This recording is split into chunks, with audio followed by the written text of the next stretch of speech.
அன்புள்ள ரிஷபராசி என்பர்களே, சூரிய பெயர்ச்சி பலன்களை நாம் பார்க்க போகிறோம்.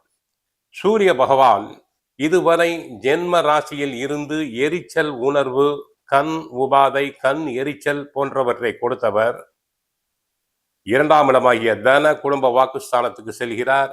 அவர் ஜூன் 15ஆம் தேதி மிதுன ராசியில் சஞ்சாரம் செய்வார். ஜூலை 16 வரை அங்கே இருப்பார். அங்கு இருக்கும் புதனுடன் இணைகிறார்.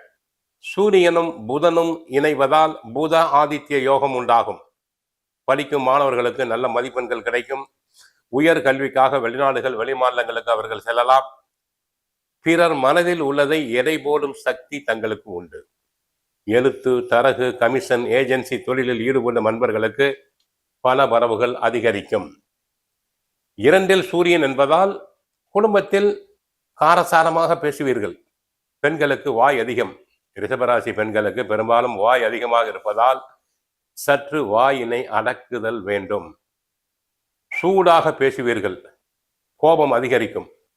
வாக்குவாதம் செய்வீர்கள். தங்களை தொட்டு பார்த்தால் சூடாக இருப்பார்கள் ரிஷபராசி பெண்கள். ஆகவே பேச்சில் சூடு பறக்க, ஆவி பறக்க பேசுதல் கூடாது. கண் உபாதைகள் வரலாம். சிலருக்கு கண் அறுவை சிகிச்சை தேவைப்படலாம்.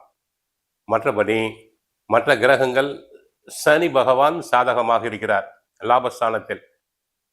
அவரால் சனி பகவான் தங்களுடைய ராசியே பார்க்கிறார் 3ஆம் பார்வையாக. பொருளாதார வகையில் ஏற்றம் பெறுவீர்கள். பண வரவுகள் நன்றாக வரும். நன்கு சேமிப்பினை தொடர்வீர். பழைய கடன்களை பைசல் செய்வீர்கள். அனைத்தும் வரும். 2இல் சூரியன் என்பதால் வாக்குவாதங்கள் அதிகரிக்கும். உத்தியோகம் செய்யும் இடத்தில் தங்களுக்கு வாக்குவாதங்கள் அதிகரிக்கும்.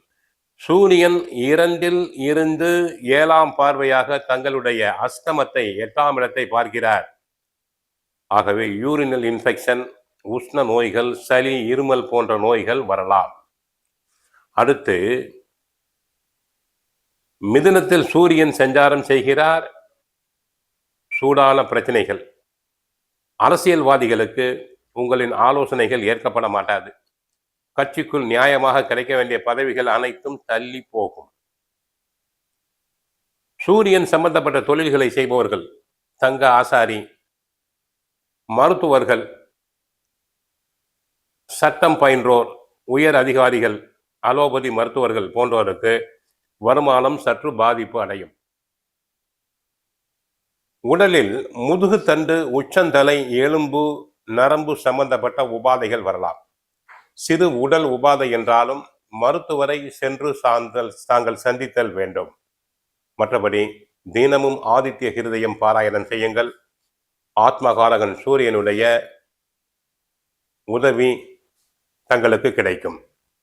மற்றபடி சூரிய பெயர்ச்சி நன்மை அளிக்க இறை வழிபாடு அவசியம். நவ கிரகத்தில் உள்ள சூரியனை வழிபடுங்கள்.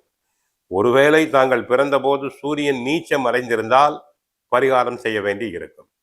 ஆகவே வாழ்க வளமுடன், மங்களம் உண்டாகட்டும். ஹரே கிருஷ்ணா, ஹரே கிருஷ்ணா.